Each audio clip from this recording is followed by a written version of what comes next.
গল্পকথন by Juthi চ্যানেলে আজকে শুনবেন হুমায়ূন আহমেদের লেখা ছোট গল্প ভয়। ভদ্রলোকের সঙ্গে আমার কিভাবে পরিচয় হলো আগে বলে নিই। কেমিস্ট্রি প্র্যাকটিক্যাল পরীক্ষার এক্সামিনার হয়ে পাড়াগা ধরনের এক শহরে গিয়েছি। শহর এবং কলেজের নাম বলার প্রয়োজন দেখছি না, মূল গল্পের সঙ্গে এদের সম্পর্ক নেই। নামগুলি প্রকাশ করতেও কিছু অসুবিধা আছে। এই অঞ্চলে আমি আগে কখনো আসিনি। পরিত্যক্ত এক রাজবাড়িকে কলেজ বানানো হয়েছে। গাছগাছরা চারিদিক আচ্ছন্ন, বিশাল কম্পাউন্ড, কিন্তু লোকজন নেই। পরীক্ষার জন্য কলেজ ছুটি হয়ে গেছে। খা খা করছে চারদিক। আমি একটু হকচকিয়ে গেলাম। একটা সময় ছিল যখন এক্সামিনারদের আলাদা খাতির যত্ন ছিল। কলেজে প্রিন্সিপাল নিজের বাসায় রাখতেন। সকাল বিকাল নানান ধরনের খাবার, জাল ফেলে পাকা রুই ধরা হতো, যত্নের চূড়ান্ত যাকে বলে। এখন সেই দিন নেই, কেউ পাত্তাই দেয় না, বিরক্ত চোখে তাকায়। আমার জায়গা হলো কেমিস্ট্রির ল্যাবরেটরির পাশে একটা খালি কামরায়। প্রিন্সিপাল সাহেব বললেন, আপনাকে হোস্টেলেই রাখতে পারতাম, কিন্তু বুঝতেই পারছেন চারদিকে থাকবে ছাত্র, আপনি অস্বস্তি বোধ করবেন। ছাত্ররা তো আর আগের মতো নেই, মটটত খায়। একবার একটা বাজে মেয়ে নিয়ে এসে নানান কীর্তি করেছে, বিশ্রী ব্যাপার। তবে আপনার খাওয়া দাওয়ার কোনো অসুবিধা হবে না, আমার বাসা থেকে খাবার যাবে। থাকার ঘর দেখে চমকে উঠলাম। আগে বোধহয় স্টোর রুম ছিল, একটা মাত্র জানালা, রেলের টিকিট দেওয়ার জানালার মতো ছোট। ঘর ভর্তি মাকড়সার ঝুল। দুটি বিশাল এবং কুৎসিত মাকড়সার পেটে ডিম নিয়ে বসে আছে। এই নিরীহ প্রাণীটিকে আমি অসম্ভব ভয় পাই। এদের ছায়া দেখলেও আমার গা ঠান্ডা হয়ে আসে। ঝাড়ুদারকে 5টা টাকা দিলাম মাকড়সা এবং মাকড়সার ঝুল পরিষ্কার করার জন্য। সে কি করলো কে জানে। ঘর যেমন ছিল তেমনই রইল।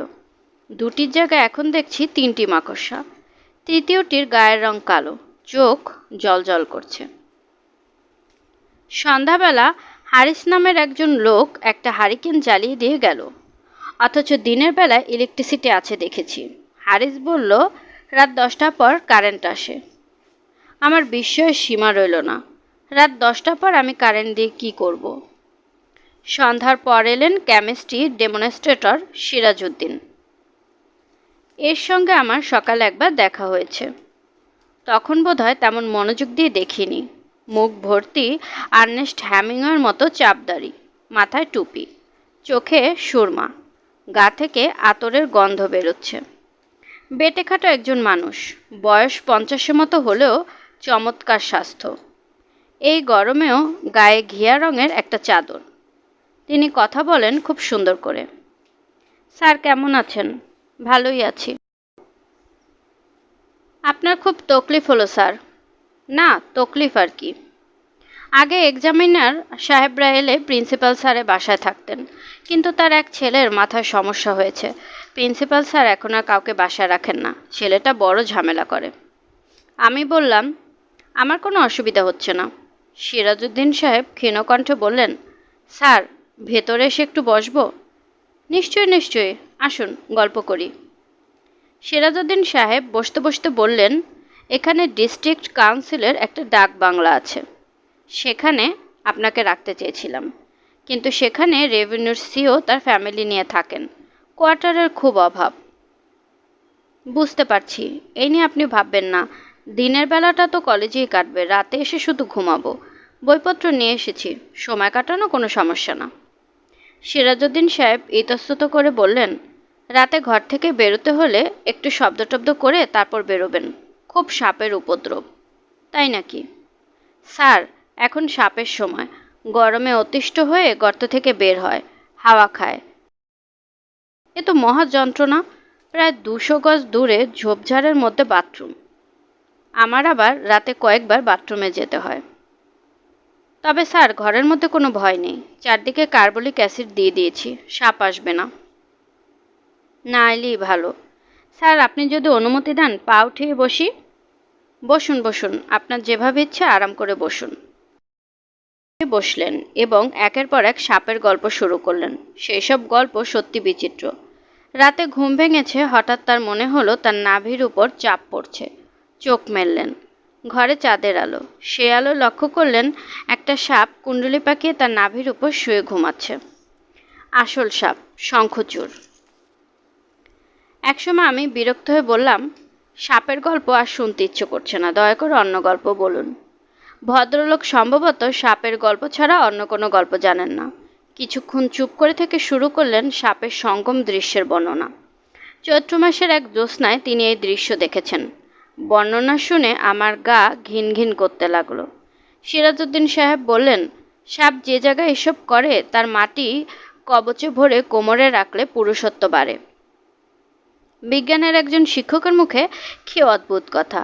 আমি ঠাট্টা করে বললাম, আপনি সেখানকার মাটি কিছু সংগ্রহ করলেন? তিনি আমার ঠাট্টা বুঝতে পারলেন না, সরল ভঙ্গিতে বললেন, জি না স্যার। লোকটি নির্বোধ। নির্বোধ মানুষের সঙ্গে আমার কথা বলতে ভালো লাগে না, কিন্তু এই লোক উঠছে না। মুক্তি পাবার জন্য একসময় বলেই ফেললাম, সারাদিনের জার্নিতে টায়ার্ড হয়ে এসেছি, যদি কিছু মনে না করেন বাতিটাতি নিভে শুয়ে পড়ব।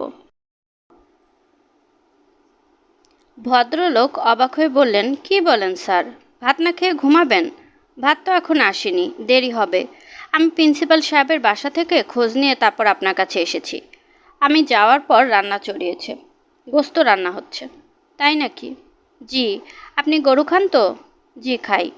এখানে কসাইখানা নাই, মাঝে মাঝে গরু কাটা হয়। আজ হাটবার, তাই গরু কাটা হচ্ছে। প্রিন্সিপাল সাহেব 2 ভাগ নিয়েছেন। ও আচ্ছা, 25 টাকা করে ভাগ। তাই বুঝি? প্রিন্সিপাল সাহেবের স্ত্রীর রান্না খুব ভালো। তাই নাকি? জি, তবে আজ রান্না করছে তার ছেলের বউ, যে ছেলেটা পাগল তার বউ।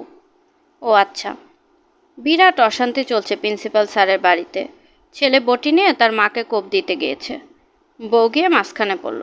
এখন ছেলেকে বেঁধে রেখেছে, এই জন্যই রান্না দেরি হচ্ছে। কোনো হোটেলে গিয়ে খেয়ে এলেই হতো ওদের দুঃসময়ে। কী যে বলেন স্যার, আপনি আমাদের মেহমান না? তাছাড়া ভদ্রলোকের খাওয়ার মতো হোটেল এই জায়গায় নাই, নিতান্তই গণ্ডগ্রাম। হঠাৎ সাব ডিভিশন হয়ে গেল, ভালো একটা চায়ের দোকান পর্যন্ত নাই।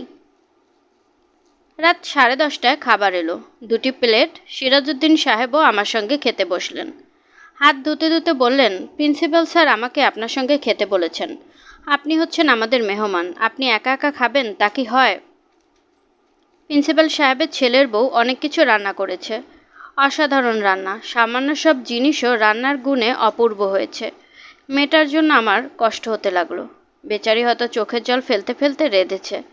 আজ রাতে সে হয়তো কিছু খাবেও না। সিরাজউদ্দিন সাহেব? জি স্যার। প্রিন্সিপাল সাহেবের ছেলের বউকে বলবেন আমি এত ভালো রান্না খুব কম খেয়েছি। দ্রৌপদীও এর চেয়ে ভালো রাঁধত বলে আমার মনে হয় না। জি স্যার, বলবো। তবে প্রিন্সিপাল স্যারের স্ত্রীর রান্নার কাছে কিছুই না। আছেন তো কিছুদিন, নিজেই বুঝবেন। প্রিন্সিপাল সাহেবকে বেশ বিচক্ষণ লোক বলে মনে হলো। তিনি একটা টর্চ লাইট পাঠিয়েছেন, ফ্লাক্স ভর্তি চা পাঠিয়েছেন, পান সুপারি জর্দাও আছে একটা কৌটায়। খাওয়া দাওয়ার পরেও সিরাজউদ্দিন সাহেব অনেকক্ষণ বসে রইলেন। চা খেলেন, পান খেলেন, দীর্ঘ একটা সাপের গল্প বললেন। বিদায় নিলেন রাত 11টার পর। এই লোকটি ক্রমাগত সাপের কথা এত বলেছে, আর দেখলাম সে ভয়টায় কিছুই পাচ্ছে না। টর্চ বা লাঠি ছাড়াই দিব্যি হনহন করে চলেছে। আমি দরজা বন্ধ করে বিছানায় এসে বসলাম। নতুন জায়গায় চট করে ঘুম আসবে না। শুয়ে শুয়ে হালকা ধরনের কিছু বই পড়া যায়। হারিকেনের এই আলোয় সেটা সম্ভব হবে না। আমি সিগারেট ধরিয়ে সুটকেস খুললাম, বই বের করলাম। ঠিক তখনই একটা কাণ্ড হলো। প্রচণ্ড ভয় লাগলো, অথচ ভয়ের কোনোই কারণ ঘটেনি। তবু আমার হাত পা কাঁপতে লাগলো, যেন বন্ধ দরজার ওপাশেই অশরীরী কিছু দাঁড়িয়ে আছে, যেন এক্ষুনি সে অশরীরী অতিথি ভয়ঙ্কর কিছু করবে। নিজের অজান্তে আমি চেঁচিয়ে উঠলাম, কে কে? আর তখনই শুনলাম থপথপ শব্দে একজন কেউ দূরে চলে যাচ্ছে। ছোট্ট একটা কাশির শব্দও শুনলাম। ভয়টা যেমন হঠাৎ এসেছিল তেমনি হঠাৎ চলে গেল। আমি খুবই স্বাভাবিক ভঙ্গিতে দরজা খুলে বাইরে এসে দাঁড়ালাম। চাঁদের আলোয় চারদিক থই থই করছে, কোথাও কেউ নেই। হঠাৎ এই অস্বাভাবিক ভয় আমাকে অভিভূত করলো কেন? এখনও গা ঘামে ভেজা, হৃৎপিণ্ড লাফাচ্ছে। আমি শারীরিকভাবে পুরোপুরি স্বাভাবিক না হওয়া পর্যন্ত বারান্দায় দাঁড়িয়ে রইলাম। হালকা বাতাস দিচ্ছে, বেশ লাগছে দাঁড়িয়ে থাকতে। লুঙ্গি পরা খালি গায়ের এক লোক বিড়ি টানতে টানতে আসছে। আমাকে দেখে বিড়ি লুকিয়ে ফেলল। আদাব স্যার। আদাব। তুমি কে? আমার নাম কালীপদ। আমি কলেজের দারোয়ান। তুমি কিছুক্ষণ আগে কি এইখানেই ছিলে? জি স্যার, লাইব্রেরি ঘরের সামনে বসেছিলাম। কাউকে যেতে দেখেছো? আগে না। কেন স্যার, কি হয়েছে? না, এমনি। কিছুক্ষণের মধ্যেই ইলেকট্রিসিটি চলে এলো। আমি নিশ্চিন্ত মনে বই নিয়ে শুতে গেলাম। স্টিফেন কিংয়ের লেখা ভৌতিক উপন্যাস। দারুণ রগরগে ব্যাপার। একবার পড়তে শুরু করলে ছাড়তে ইচ্ছে করে না। ভয় ভয় লাগে, আবার পড়তেও ইচ্ছে করে। পুরোপুরি ঘুমোতে গেলাম 1টার দিকে। বারবার মনে হতে লাগলো কিছুক্ষণ আগে এই অস্বাভাবিক ভয়টা কেন পেলাম, রহস্যটা কি? আমি খুব একটা সাহসী মানুষ এরকম দাবি করি না, কিন্তু অকারণে এত ভয় পাবার মতো মানুষও আমি নই। একা একা বহু রাত কাটিয়েছি। সে রাতে আমার ভালো ঘুম হলো না। দিনের বেলাটা খুব ব্যস্ততার মধ্যে কাটলো। 21 জন ছেলে পরীক্ষা দেবে। যোগাযন্ত্র কিছুই নেই। ল্যাবরেটরির অবস্থা শোচনীয়। একটা মাত্র ব্যালেন্স, তাও ঠিকমতো কাজ করছে না। প্রয়োজনীয় কেমিক্যালসও নেই। সে নিয়ে কারো মাথা ব্যথাও নেই। কেমিস্ট্রির 2 জন টিচার, ওরা নির্বিকার ভঙ্গিতে বসে আছেন। একজন আমাকে বলে গেলেন, কলেজের অবস্থা তো দেখতেই পাচ্ছেন, ক্লাস টেলাসও তেমন হয়নি, একটু দেখে শুনে নেবেন স্যার, পাসমার্কটা দিয়ে দিবেন। আমি হেসে বললাম, কি করে দেব বলুন? দেবার মতো তো একটা পথ লাগবে। এরা তো মনে হচ্ছে প্র্যাকটিক্যাল কাজ কিছুই করেনি। কি করে করবে বলেন? স্ট্যাক ফেস্ট্যাক লেগেই থাকে, জিনিসপত্রও কিছু নেই। একমাত্র সিরাজউদ্দিন সাহেবকে দেখলাম ব্যস্ত হয়ে ছোটাছুটি করছেন, চেষ্টা করছেন কিভাবে ছাত্রদের খানিকটা সাহায্য করা যায়। 21 জন ছাত্রছাত্রীর কেউ তাকে এক মুহূর্তের জন্য চোখের আড়াল করতে রাজি নয়। একটি মেয়ে সল্ট অ্যানালাইসিসে কিছুই না পেয়ে তাদের স্বভাব মতো কাঁদতে শুরু করেছে। সিরাজউদ্দিন সাহেব তাকে একটা ধমক দিলেন। খবরদার কাঁদবি না, কাঁদলে চর খাবি। গোড়া থেকে কর, ড্রাই টেস্টগুলো আগে কর, আমাকে দেখে দেখেই করবি। এক্সামিনারদের একটা দায়িত্ব হচ্ছে লক্ষ্য রাখা যেন ছাত্ররা তাদের নিজেদের কাজগুলো নিজেরাই করে, কিন্তু সবসময় দায়িত্ব পালন করা সম্ভব হয় না। দেখেও না দেখার ভান করতে হয়, এখন যেমন করছি। ছাত্রদের জন্য আমার খানিকটা মমতাও লাগছে। যন্ত্রপাতি নেই, কেমিক্যালস নেই, ছাত্রদের কোনো আগ্রহ নেই, ছেলেরা করবে কি? দুপুরবেলা প্রিন্সিপাল সাহেব এসে দেখে গেলেন পরীক্ষা কেমন হচ্ছে। ভদ্রলোকে মনে হলো বিপর্যস্ত। কিছুক্ষণ মুখ কুঁচকে রেখে বললেন, দেন সবটিকে ফেল করাই দেন, ঝামেলা চুকে যাক। কোনো প্রিন্সিপালকে এরকম কথা বলতে শুনিনি। আমি হেসে ফেললাম। প্রিন্সিপাল সাহেব বললেন, রাতে অসুবিধা হয়নি তো? জি না, হয়নি। সিরাজউদ্দিনকে আপনার খোঁজখবর রাখতে বলেছি। কোনো কিছুর দরকার হলে তাকে বলবেন, সংকোচ করবেন না। না, করব না। সাপের গল্প বলে মাথা ধরিয়ে দেবে, পাত্তা দেবেন না। এখানে সাপের উপদ্রব একেবারেই নেই। তাই নাকি? আপনাকে ভয় পেয়ে দিয়েছে বোধহয়, আমাকেও দিয়েছিল। প্রথম যখন আসি এমন অবস্থা, ঘর থেকে বেরোবার আগে হারিকেন, লাঠি এসব নিয়ে বের হতাম। হা হা হা। প্রিন্সিপাল সাহেব বেশিক্ষণ দাঁড়ালেন না। আগামীকাল সন্ধ্যায় চা খাবার দাওয়াত দিয়ে ব্যস্ত ভঙ্গিতে চলে গেলেন। 5টায় পরীক্ষা শেষ হবার কথা, শেষ হলো রাত 9টায়। সিরাজউদ্দিন সাহেবের বিধ্বস্ত অবস্থা। আমি হাসতে হাসতে বললাম, পরীক্ষা তো আপনার ছাত্ররা দেয়নি, দিয়েছেন আপনি। মনে হচ্ছে ভালোই দিয়েছেন। আমার সঙ্গেই তিনি ঘরে ফিরলেন। খাওয়া দাওয়া করে নিজের জায়গায় ফিরে যাবেন। অতিরিক্ত ক্লান্ত থাকার জন্যই বোধহয় আজ আর সাপের গল্প শুরু হলো না। নিঃশব্দে খাওয়া শেষ করে তিনি উঠে পড়লেন। স্যার, যাই, দরজা বন্ধ করে শুয়ে পড়েন। রাত বেরোতে বেরোবার সময় একটু খেয়াল রাখবেন, শব্দ করে পা ফেলবেন, সাপেরই এখন সিজন। খুব খেয়াল রাখব। আমি দরজা বন্ধ করে বিছানায় এসে বসা মাত্র ঠিক আগের মতো হলো। তীব্র একটা ভয় আমাকে আচ্ছন্ন করে ফেলল। থরথর করে হাত পা কাঁপছে, নিঃশ্বাস নিতে পারছি না। মনে হচ্ছে এখনই বোধহয় অজ্ঞান হয়ে যাব। দরজার কড়ায় টন করে একটা শব্দ হলো, যেন কেউ কড়া নাড়তে গিয়েও কড়া নাড়ল না। ঠিক তখনই ভয়টা চলে গেল। আমি পুরোপুরি স্বাভাবিক। জগ থেকে পানি ঢেলে 1 গ্লাস পানি খেলাম। দরজা খুলে বাইরে এলাম। চারিদিকে ফকফকা জ্যোৎস্না। গলা উঁচিয়ে ডাকলাম, কালীপদ, কালীপদ। কেউ সাড়া দিল না। আজ বোধহয় সে ডিউটি দিচ্ছে না। বারান্দায় একটা চেয়ার টেনে এনে বসলাম। সিগারেট ধরালাম। আকাশে অল্প মেঘ, মাঝে মাঝে মেঘের আড়ালে চাঁদ ঢাকা পড়ে যাচ্ছে, আবার ভেসে উঠছে। অপূর্ব আলো আঁধারি।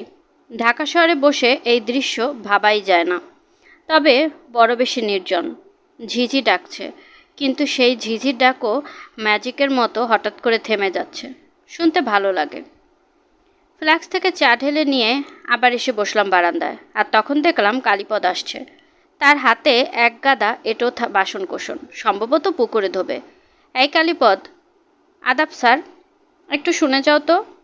কালীপদ এগিয়ে এসে মাথা নুয়ে প্রণাম করলো। হিন্দুদের এই প্রণামের ভঙ্গিটি বেশ সুন্দর। রাত দুপুরে বাসন ধুতে যাচ্ছ নাকি? হ্যাঁ স্যার। আচ্ছা, তুমি কি সিরাজউদ্দিন সাহেবের বাসা চেনো? আগে চিনি। কত দূর? 2 মাইলের উপরে হইব। কালীপদ, তুমি একটা কাজ করতে পারবে? নিশ্চয় পারবো স্যার, বলেন। তুমি কি আমাকে ওর বাসায় নিয়ে যেতে পারবে? কালীপদ অবাক হয়ে গিয়ে বলল, এখন? হ্যাঁ, এখন। তুমি তোমার কাজ সেরে আসো, তারপর যাব। আমি ওনারে ডাইক্কা নিয়ে আসি? না, ডেকে আনতে হবে না, আমি যাব। তোমার কোনো অসুবিধা আছে?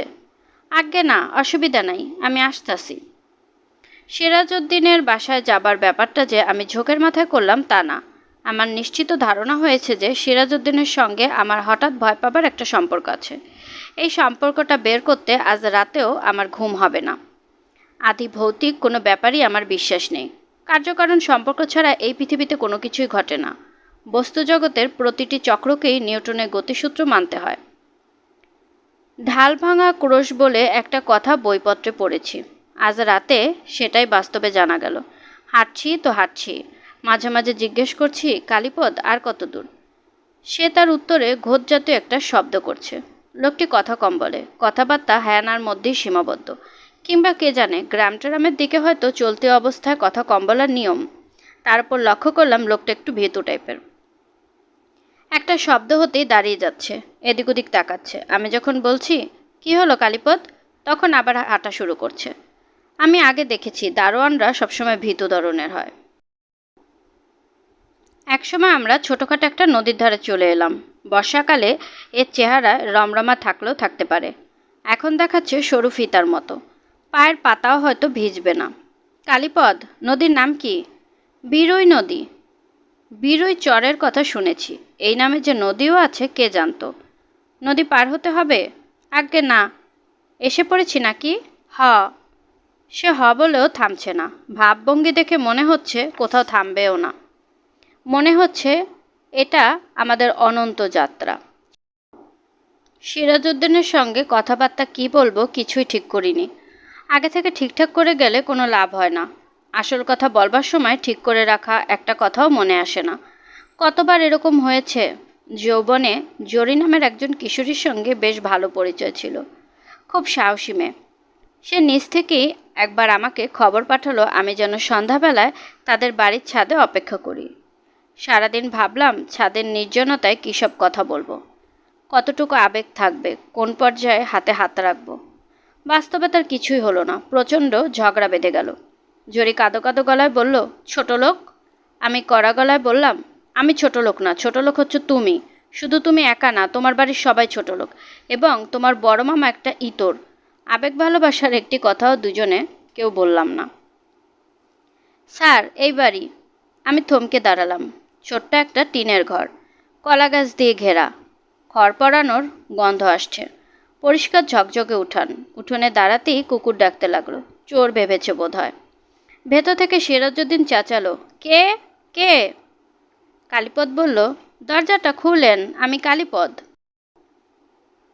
দরজা সঙ্গে সঙ্গে খুলল না। হারিকেন জ্বালানো হলো। তাতে বেশ খানিকটা সময় লাগলো। সিরাজউদ্দিন একটি লুঙ্গি পরে খালি গায়ে বের হয়ে এলো। চোখ কপালে তুলে বললেন, স্যার আপনি? দেখতে এলাম আপনাকে। কেন? কোনো কারণ নেই, ঘুম আসছিল না। ভাবলাম দেখি রাতের বেলা গ্রাম কেমন দেখা যায়। আপনি বোধহয় শুয়ে পড়েছিলেন, ঘুমিয়ে পড়েছিলেন। জি। খুব লজ্জিত, কিছু মনে করবেন না। আসেন, ভিতরে এসে বসেন। সিরাজউদ্দিন সাহেবের বিস্ময় এখনও কাটেনি। তিনি বিড়বিড় করে বললেন, কোনো ঝামেলা হয়েছে স্যার? না না, ঝামেলা কি হবে, বেড়াতে এসেছি, একটু অসময়ে চলে এলাম, এই আর কি। স্যার একটু চা করি? অসুবিধা না হলে করুন। না না, কোনো অসুবিধা নাই, কোনো অসুবিধা নাই। সিরাজউদ্দিন সাহেব ছোটাছুটি শুরু করলেন। উঠোনে চুলা জ্বালানো হলো। কালীপদ দেখলাম টাকা নিয়ে আবার ছুটে বেরিয়ে যাচ্ছে। হয়তো চা বা চিনি নেই, আনতে গেছে। এই রাত দুপুরে কোথায় এসব পাবে কে জানে। সিরাজউদ্দিন সাহেব। জি স্যার। লোকজন দেখছি না যে আপনি একাই থাকেন? বিয়ে শাদী তো করি নাই। করেননি কেন? ভাগ্যে ছিল না, কষ্টের সংসার ছিল, নিজেই খেতে পেতাম না। এখন বোধহয় অবস্থা সেরকম না। জি, এখন মাশাল্লাহ সামলে উঠেছি। কিছু জমি জমাও করেছি। তাই নাকি? অতি অল্প জমি, ধানি জমি। একা একা থাকেন, ভয় লাগে না? ভয় লাগবে কেন? সিরাজউদ্দিন অবাক হয়ে তাকিয়ে রইলেন। আমি খানিকটা অস্বস্তি বোধ করতে লাগলাম। ভয়ের ব্যাপারটা নিয়ে আমি আলাপ করতে চাই, কিন্তু কিভাবে সেটা করা যায়? আমি ইতস্তত করে বললাম, আপনি ভূত বিশ্বাস করেন? জি না, এসব হচ্ছে কুসংস্কার। এই গ্রামের একটা রেন্টি গাছ আছে। লোকে নানান কথা বলে, কি নাকি দেখে, আমি কোনোদিনও দেখি নাই। রাত বিরেতে কত যাওয়া আসা করেছি। চা তৈরি হয়েছে। চিনি ছিল না, খেজুরের রসের চা। চমৎকার পায়েস পায়েস গন্ধ। কাপে চুমুক দিতে দিতে সিরাজউদ্দিন বললেন, তবে জিন বলে একটা জিনিস আছে। আমি কৌতূহলী হয়ে বললাম, আপনি বিশ্বাস করেন? করব না কেন? কোরআন শরীফে পরিষ্কার লেখা, জিন এবং ইনসান। হাসরের দিনে মানুষের যেমন বিচার হবে, জিনেরও হবে। আপনি জিন দেখেছেন কখনো? জি না, সাধারণ লোকে দেখে না। আমি দীর্ঘ নিঃশ্বাস ফেললাম। সিরাজউদ্দিন লোকটি আসলেই সাধারণ, কোনো রকম বিশেষত্ব নেই। আমার হঠাৎ ভয়ের সঙ্গে এই লোকটিকে কিছুতেই জড়ানো যাচ্ছে না। সরাসরি এই প্রসঙ্গটা আনাও মুশকিল, তবে একবার বললাম, আপনি চলে আসার পর ওই রাতে কেমন যেন হঠাৎ করে ভয় পাই। সিরাজউদ্দিন সাহেব সঙ্গে সঙ্গে উদ্বিগ্ন স্বরে বললেন, সাপ জিনিসটা তো ভয়েরই, ভয় পাওয়ারই কথা। তাহলে সাবধানে চলাফেরা করবেন, অসাবধান হলেই সর্বনাশ। রাতে বের হলে টর্চ লাইটটা সঙ্গে রাখবেন, শব্দ করে পা ফেলবেন। বিদায় নিতে নিতে রাত 1টা বেজে গেল। সিরাজউদ্দিন আমাদের সমস্ত আপত্তি অগ্রাহ্য করে এগিয়ে দিতে এলেন। তিনি এলেন বিরই নদী পর্যন্ত। চাঁদের আলো আছে, চারদিকে স্পষ্ট দেখা যাচ্ছে। তবু তিনি জোর করে কালীপদের হাতে একটা হারিকেন ধরিয়ে দিয়ে উল্টা দিকে রওনা হলেন। যতক্ষণ তাকে দেখা যায় ততক্ষণ দাঁড়িয়ে রইলাম। যেই মুহূর্তে তিনি বাঁশবনের আড়ালে পড়লেন, ঠিক সেই মুহূর্তে আবার সেই রকম হলো। অন্ধ যুক্তিহীন ভয়, সেই ভয়ঙ্কর অশুভ একটা কিছু আমার উপর ঝাঁপিয়ে পড়তে ছুটে আসছে। সেই অশুভ জিনিসটাকে চোখে দেখা যায় না, কিন্তু আমি রক্তের প্রতি কণিকায় তাকে অনুভব করছি। এর ক্ষমতা অসাধারণ। এক অন্য জগতের কেউ। এ জগতের কেউ তাকে চেনে না। আমার সমস্ত ইন্দ্রিয় কাঁপিয়ে দিয়ে ভয়টা চলে গেল। কিছুটা ধাতস্থ হয়ে লক্ষ্য করলাম আমি মাটিতে বসে আছি। কালীপদ আমার মুখের উপর ঝুঁকে এসে পড়ে বলছেন, কি হইল স্যার, কি হইল? কিছু হয়নি, মাথাটা কেমন যেন করলো। মাথা ধুইবেন স্যার, নদীর পানি দিয়া? মাথা ধুতে হবে না, চলো রওনা হই। রওনা হই বলেও রওনা দিতে পারলাম না। ভয় একেবারেই নেই, কিন্তু শরীর অবসন্ন। অসম্ভব ঘুম পাচ্ছে। কালীপদ। যে আজ্ঞে। একটু আগে তোমার কি কোনো ভয়টাই লেগেছে? যে না। ও আচ্ছা, চলো আস্তে আস্তে হাঁটি। কালীপদ বারবার মাথা ঘুরিয়ে আমাকে দেখছে। পাগল ভাবছে কি না কে জানে, ভাবলেও তাকে দোষ দেওয়া যায় না। যে লোক মাঝরাত্রিতে বেড়াতে বের হয়, অকারণে ভয় পেয়ে আধমরা হয়ে যায়, সে আর যাই হোক খুব সুস্থ নয়। পরের দিনটা আমার খুব খারাপ কাটলো। কিছুতেই মন বসাতে পারি না। ভাইবা শুরু হয়েছে, ছাত্রদের প্রশ্নের জবাবগুলো ঠিকমতো শুনছি না। বিএসসি পরীক্ষা দিতে এসে একজন দেখি সোডিয়াম ক্লোরাইডের ফর্মুলাতে 2টা কোরোলিন অ্যাটম দেখাচ্ছে। প্রচণ্ড রাগ হবার কথা, রাগও হচ্ছে না। 5 নাম্বার দিয়ে বিদায় করে দিচ্ছি। কেমিস্ট্রির হেড বললেন, আপনার কি শরীর খারাপ? আমি ক্লান্ত গলায় বললাম, হ্যাঁ। কিছুতেই মন বসছে না, খুব টায়ার্ড লাগছে। রাতে ঘুম কেমন হয়েছে? ঘুম ভালো হয়েছে। যদি হোমিওপ্যাথিতে বিশ্বাস করেন তাহলে 1 ডোজ ওষুধ দিতে পারি। আমি বিরক্ত স্বরে বললাম, আপনি কি হোমিওপ্যাথি করেন? জি, ছোটোখাটো একটা ডিসপেন্সারি আছে, রুগীটুকি ভালোই হয়। মফস্বল কলেজের টিচারদের এই এক জিনিস, একটিমাত্র পেশায় তারা খুশি নন। প্রত্যেকের দ্বিতীয় কোনো পেশা আছে। কোন পেশাটি প্রধান বোঝা মুশকিল। কি স্যার, হোমিওপ্যাথিতে বিশ্বাস আছে? জি না, ভূত প্রেত এবং হোমিওপ্যাথি এই 3 জিনিস আমি বিশ্বাস করি না। আপনি কিছু মনে করবেন না। ভদ্রলোক মুখ কালো করে বললেন, হোমিওপ্যাথি বিশ্বাস করেন না কেন? এটা তো হাইলি সায়েন্টিফিক ব্যাপার। হ্যানিম্যান সাহেবের কথাই ধরেন, উনি নিজে একজন পাশ করা ডাক্তার ছিলেন। হোমিওপ্যাথির বিরুদ্ধে আমি একগাদা কথা বলতে পারতাম। 200 পাওয়ারের একটি ওষুধে যে আসলে কোনো ওষুধই থাকে না, সেটি মোলার কনসেন্ট্রেশন এবং অ্যাভোগাড্রো নাম্বার দিয়ে সহজে প্রমাণ করা যেত। তর্কের ক্ষেত্রে সবসময় তাই করি। আজ ইচ্ছে করছে না। 5টা বাজতেই উঠে পড়লাম। পরীক্ষা তখনও চলছে, চলতে থাকুক। আমি বললাম, আপনারা ভাইবা শেষ করে দিন, আমি ঘরে চলে যাব। প্রিন্সিপাল সাহেবের বাসায় আপনার না চা খাওয়ার কথা? ভুলেই গিয়েছিলাম। মনে পড়ায় মেজাজ আরও খারাপ হলো। কোথাও যেতে ইচ্ছে করছে না, তবু যেতে হবে। প্রিন্সিপাল সাহেবও দাওয়াতের কথা ভুলে গিয়েছিলেন। আমাকে দেখে অনেকক্ষণ অদ্ভুত চোখে তাকিয়ে থেকে বললেন, ও আচ্ছা আচ্ছা, আসুন আসুন। চা খেতে বলেছিলাম তাই না? কিচ্ছু মনে নেই। আসুন বারান্দায় বসি। নানাল ঝামেলা আছি ভাই। তিনি আমাকে বসিয়ে রেখে ভেতরে চলে গেলেন। অনেকক্ষণ তার কোনো সাড়া পাওয়া গেল না। দরজা ধরে 5-6 বছর বয়সের মিষ্টি চেহারার একটি মেয়ে কৌতূহলী চোখে আমাকে দেখছে। এর সঙ্গে দু একটা কথা বলা উচিত, কিন্তু ইচ্ছে করছে না। বাড়ির ভেতর থেকে হিংস্র পশুর গর্জনের মতো গর্জন কানে আসছে। একটি মেয়েও কাঁদছে। কখনো কখনো কান্না থেমে যাচ্ছে, আবার শুরু হচ্ছে। এরকম অবস্থায় চায়ের জন্য অপেক্ষা করাটাও অপরাধ। অনেকক্ষণ বসিয়ে রাখলাম। ছেলেটা বড় ঝামেলা করছে, শুনেছেন বোধহয়? জি, শুনেছি। ভালো খবর কেউ কখনো শোনে না, কিন্তু এইসব খবর সবাই শুনে ফেলে। নিতান্ত অপরিচিত লোক এসে গায়ে পড়ে বিচিত্র সব চিকিৎসার কথা বলে। আমি চুপ করে রইলাম। প্রিন্সিপাল সাহেব তিক্ত গলায় বললেন, সেই জাতীয় চিকিৎসা এখন হচ্ছে। 7 নদীর পানিতে গোসল, ঠান্ডা গোসল দিয়ে নিউমোনিয়া বাঁধাবে। ডাক্তারি চিকিৎসা করাচ্ছেন না?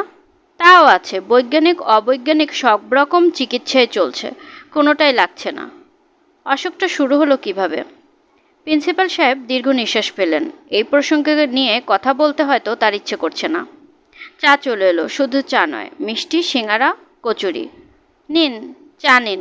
খিদে না থাকলে এই খাবারগুলো খাবেন না, সবই দোকানের কেনা। এদিকে আবার খুব ডায়রিয়া হচ্ছে। চাটা চমৎকার। এক চুমুক দিয়েই মাথা ধরাটা অনেকখানি সেরে গেল। প্রিন্সিপাল সাহেব অন্যমনস্ক ভঙ্গিতে বললেন, কি করে অসুখটা শুরু হলো সত্যি জানতে চান? বলতে ইচ্ছে না করলে থাক। না না, শুনুন। গত বছর গরমের সময় আমার এই ছেলে তার বউ নিয়ে এখানে আসে। আমি অনেক দিন থেকে আসতে বলেছিলাম, ছুটি পায় না, আসতে পারে না। ব্যাংকের চাকরি, ছুটিছাটা কম। 7 দিনের ছুটি নিয়ে এসেছে। আমি এখানে এসেছি 2 বছর আগে। ছেলে প্রথম এলো, আমরাও খুব খুশি। রাত্রিবেলা বেশ গল্পগুজব করছি। সিরাজউদ্দিন এসেছেন, সাপের গল্প টল্প করেছে। রাত 10টার দিকে সিরাজউদ্দিন চলে যেতেই ছেলে কেমন যেন হয়ে গেল, থরথর করে কাঁপছে, মুখ দিয়ে ফেনা ভাঙছে। কোনো মতে বলল তার নাকি অসম্ভব ভয় লাগছে। কিছুক্ষণের মধ্যেই সে আবার স্বাভাবিক হয়ে গেল, হাসি তামাশা করতে লাগলো। তখন কিচ্ছু বুঝতে পারিনি, এখন বুঝছি ওই রাতেই তার পাগলামির প্রথম শুরু। প্রিন্সিপাল সাহেব চুপ করলেন। আমি নিঃশ্বাস বন্ধ করে শুনছি। আমার শরীর দিয়ে শীতল স্রোত বয়ে যাচ্ছে, পিপাসায় বুক শুকিয়ে কাঠ। প্রিন্সিপাল সাহেব বললেন, কয়েকদিন পর আবার এরকম হলো। সেও রাতের বেলা। কলেজের কিছু প্রফেসরকে খেতে বলেছিলাম। তারা খাওয়া দাওয়া করে চলে যাবার পর আবার আমার ছেলের ওই রকম অবস্থা হলো। আমি ক্ষীণস্বরে বললাম, সিরাজউদ্দিন সাহেবেরও দাওয়াত ছিল? হ্যাঁ ছিল, কলেজ স্টাফের সবাইকেই বলেছিলাম। তারপর কি হলো বলুন? আর বলার কিছু নেই, রোজই ওরকম হতে লাগলো। কখন হতো? রাত 10টা, 10:30। আমি কোনো কথা না বলে পরপর 2টা সিগারেট শেষ করলাম। চা খাওয়া হয়ে গেছে, এখন আমার চলে যাওয়া উচিত, কিন্তু আমি যেতে পারছি না। আমি নিতান্ত অপ্রাসঙ্গিকভাবে বললাম, সিরাজউদ্দিন সাহেব কি প্রায় আসেন এখানে? আসে, আমার ছোট ছেলেটাকে প্রাইভেট পড়ায়, সিনসিয়ার লোক। রোজ 7টার সময় আসে, রাত 10টা, 10:30টার আগে যায় না। আমি কি আপনার ছেলেটাকে একটু দেখতে পারি? তিনি বেশ অবাক হলেন, উঠে দাঁড়িয়ে বললেন, আসুন আমার সঙ্গে। আমি তার সঙ্গে গেলাম, না গেলেই ভালো করতাম। 27-28 বছরের একটা ছেলে, দড়ি দিয়ে বাঁধা। কি যে অসহায় লাগছে। ছেলেটি আমার দিকে কেমন অদ্ভুত ভঙ্গিতে তাকিয়ে আছে। আমি বললাম, ওকে এখান থেকে সরিয়ে নিয়ে যান, ঢাকা নিয়ে চিকিৎসা করান। ঢাকাতেই তো ছিল, কোনো রকম উন্নতি হয় না, টাকা শ্রাদ্ধ। এখানে বরঞ্চ ভালো আছে। সিরাজউদ্দিনের সঙ্গে বেশ খাতির। সে এলে শান্ত থাকে, প্রায় স্বাভাবিক আচরণ করে। তাই নাকি? জি, কয়েকদিন ধরে সিরাজ আসছে না, আপনাকে নিয়ে ব্যস্ত, তাই ছেলেটা উগ্র স্বভাব হয়ে গেছে। গত পরশু বটি নিয়ে তার মাকে কাটতে গিয়েছিল। সিরাজউদ্দিন সাহেবের সঙ্গে কথা টথা বলে? না, কথা টথা কিছু বলে না, চুপচাপ থাকে। ও এলে খুশি হয়, এটা বুঝি। মুস্কি মুস্কি হাসে। সিরাজউদ্দিন গায়ে মাথায় হাত বুলিয়ে দিলে একেবারে শান্ত হয়ে যায়। আমি তাকিয়ে আছি ছেলেটির দিকে। সে গোঙানির মতো একটা চাপা শব্দ করছে। মুখ থেকে অনবরত লালা বেরোচ্ছে। মুখ ঈষৎ হা হয়ে আছে। একটু আগেই যাকে অসহায় লাগছিল এখন সেরকম লাগছে না, বরং কেমন যেন ভয়ঙ্কর লাগছে। আমি ঘর থেকে বেরোতে বেরোতে বললাম, প্রিন্সিপাল সাহেব, আমাকে আজ রাতেই ঢাকা চলে যেতে হচ্ছে। কি বলেন? আমি কিছুতেই থাকতে পারছি না। কেন পারছি না সেই কারণও আপনার কাছে ব্যাখ্যা করতে পারছি না। কোনোদিন পারবো বলে মনেও হয় না। আমি আপনার কথা কিছুই বুঝতে পারছি না। আপনি পরীক্ষা কয়েকদিন পিছিয়ে দিন, নতুন এক্সামিনার এসে বাকিটা শেষ করবে। অসম্ভব কথা আপনি বলছেন। তা বলছি, কিন্তু আমাকে যেতেই হবে। সেই রাতেই আমি ঢাকা চলে আসি। এই অস্বাভাবিক ঘটনাটি স্মৃতি থেকে পুরোপুরি মুছে ফেলি। নিজেকে বোঝাই যে সমস্তটাই ছিল উত্তপ্ত মস্তিষ্কের কল্পনা। গ্রামের নির্জনতা কোনো না কোনোভাবে আমাকে প্রভাবিত করেছিল। এই ঘটনার প্রায় 4 বছর পর সিরাজউদ্দিন সাহেবের সঙ্গে আমার দেখা। আমি তাকে চিনতে পারিনি। তিনি বাইতুল মোকাররমের ফুটপাত থেকে উলের সোয়েটার কিনছিলেন। তিনি আমাকে দেখতে পেয়ে হাসি মুখে এগিয়ে এলেন। স্যার, আমাকে চিনতে পেরেছেন? আমি সিরাজ। চিনতে পেরেছি। ওইবার স্যার কাউকে কিছু না বলে হুট করে চলে গেলেন। পরীক্ষা 1 মাস পিছিয়ে গেল। কি দুর্দশা ছাত্রদের, গরিবের ছেলেপুলে। আমি কঠিন স্বরে বললাম, আপনারা সবাই ভালো তো? জি ভালো। প্রিন্সিপাল সাহেব, উনি ভালো আছেন? উনার খবরটা জানি না। ছেলে মারা যাওয়ার পর চাকরি ছেড়ে দিয়ে জামালপুর চলে গেলেন। ছেলেটা মারা গেছে বুঝি? জি, বড়ই দুঃখের কথা। পাগল মানুষ। বাড়ি থেকে বের হয়ে কোথাও চলে গেলেন। নানান জায়গায় খোঁজাখুঁজি। 3 দিন পর নদীতে লাশ ভেসে উঠেছে। আমিই খুঁজে পাই। আমার বাড়ির পাশের ঘাটে গিয়ে লেগেছিল। তাই বুঝি? জি স্যার, খুবই আফসোসের কথা। এখন কি নতুন প্রিন্সিপাল এসেছেন? জি, ভালো লোক। প্রায় যাই উনার বাসায়। আমাকে খুব আদর করেন। ওনার সঙ্গে গল্পগুজবও করি। ভালো কথা। তবে স্যার, অদ্ভুত ব্যাপার কি জানেন? নতুন প্রিন্সিপাল সাহেবের স্ত্রী মাঝে মাঝে বিনা কারণে ভয় পেয়ে চিৎকার চেঁচামেচি করে। অবিকল আগের প্রিন্সিপাল সাহেবের ছেলের মতো অবস্থা। মনে হয় বাড়িটার একটা দোষ আছে। আমি কঠিন চোখে লোকটার দিকে তাকিয়ে রইলাম। সিরাজউদ্দিন বলল, আপনার সঙ্গে দেখা হয়ে বড় ভালো লাগছে স্যার। আপনার কথা আমার প্রায় মনে হয়। সিরাজউদ্দিন হাসল। তার হাসিতে শিশুর সারল্য, চোখ দুটিতে মমতার আর্দ্র। শুনছিলেন হুমায়ূন আহমেদের লেখা ছোট গল্প ভয়। আজকের গল্পটি কেমন লাগলো কমেন্ট করে জানাতে ভুলবেন না, এবং প্লিজ আমার চ্যানেলটিকে সাবস্ক্রাইব করে রাখবেন। চাইলে বন্ধুদের সাথে শেয়ারও করতে পারেন। গল্পকথন বাই জুথি চ্যানেলের সাথেই থাকবেন আশা করছি। আল্লাহ হাফেজ।